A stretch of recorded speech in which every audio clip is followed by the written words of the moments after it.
Hey, it's Amy Shaw here. Sitting in my car waiting for my son. It's 90 degrees today, so it's getting to be summer, hotter and hotter, and I'm starting to wear more and more tank tops.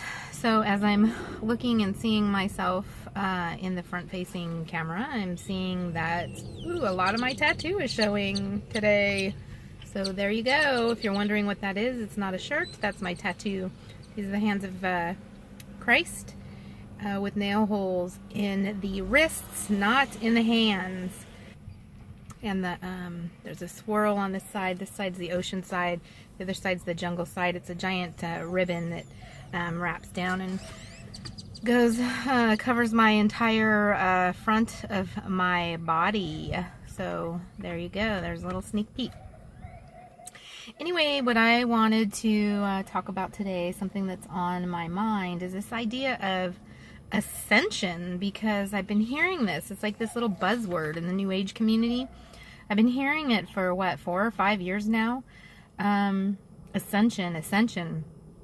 Quite honestly, I don't even know what the hell it means.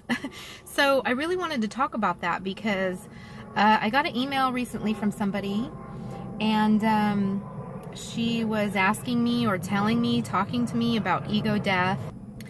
And it seemed to me, in the context of ego death or shamanic death, it seemed to me like there was some confusion that was happening.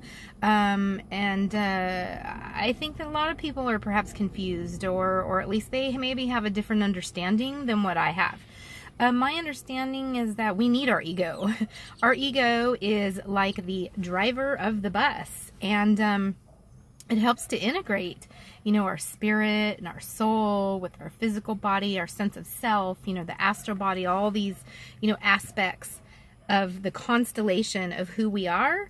The ego helps to integrate that and to do the work that we're here to do. So if you're trying to get rid of your ego or transcend your ego, I don't know, you're going to be in a bus with no driver, basically, and that's definitely not a state I want to be in. So I don't think I've ever in my spiritual walk had this sense that I was trying to somehow get rid of my ego.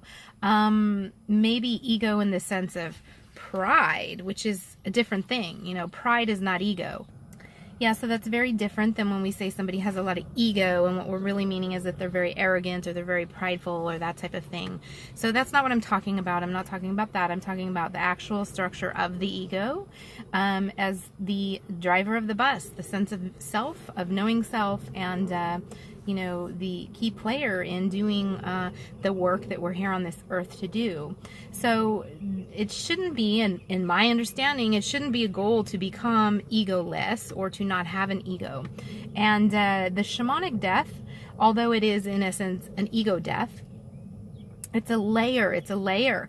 And some people have just one dramatic, sort of example and experience of that. And some of us have over and over and over, layer upon layer upon layer of ego death.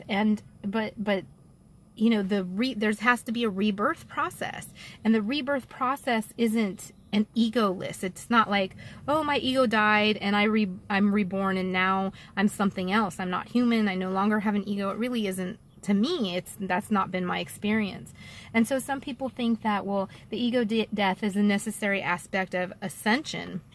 I don't even know what the hell that means, honestly. What does ascension mean? Where you're trying to ascend, you're trying to go up to where? Maybe you're expanding your consciousness. Maybe you're ascending to the higher realms, to the other spiritual realms, to the other dimensions. We can do that and still have our ego intact.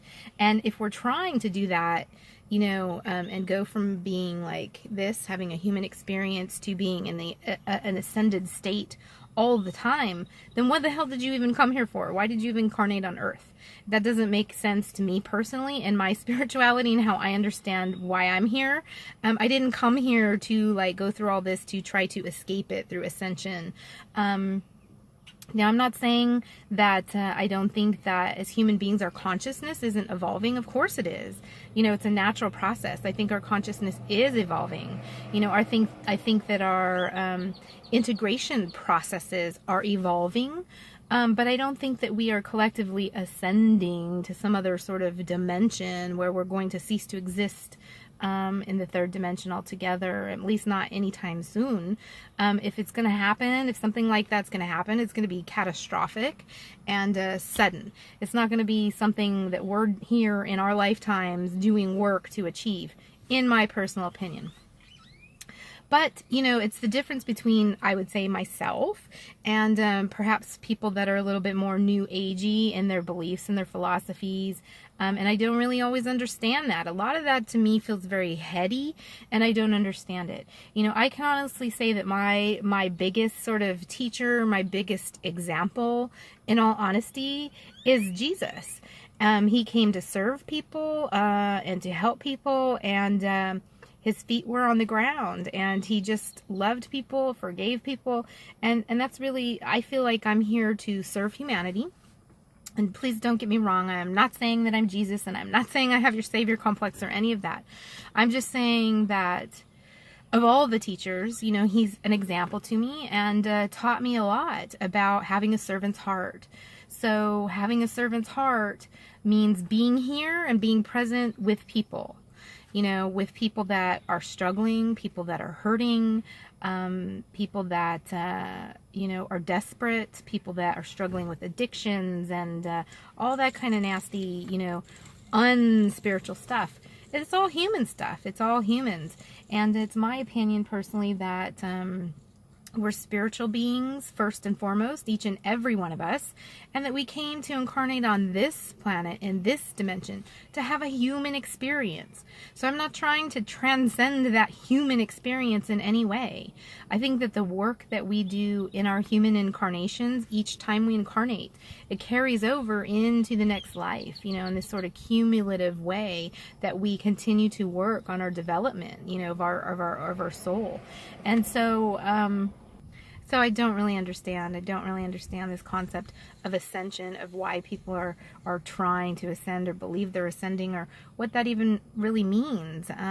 So if you have any insight on it and you can sort of clue me in on that, I would really appreciate it. Otherwise, I just want to say that it's not my experience that the shamanic death has anything to do with ascension in the New Age sense whatsoever. To me, the shamanic death is more about purification, and so it's purifying, creating a clearer and clearer channel so that the shaman is able to walk between two worlds and carry the information from the spiritual world back into this 3D reality, the human dimension. In the most clearest way possible, without getting it mucked up and clouded up by ego and ego constellations and constructs and complexes and all of that type of thing. And so that's, to me, what the ego death is about: purification, purification, purification, purification, to get to that state of what we would call hollow bone.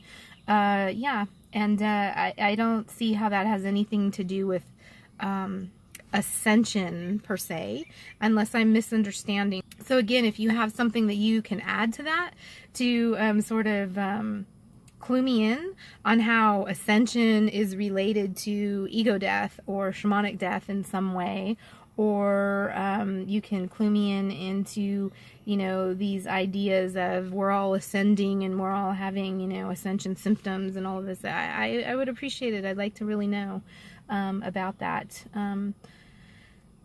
What that exactly means. You know, I'm not asking what the ascension symptoms are because I'm very familiar with that. I'm asking, what does that exactly mean? What does ascension actually mean? What is ascending? How is it ascending? And where is it ascending to? Those are the things that I am pretty clueless about. So if you have any idea, please let me know. And as always, thanks for watching and have a great day.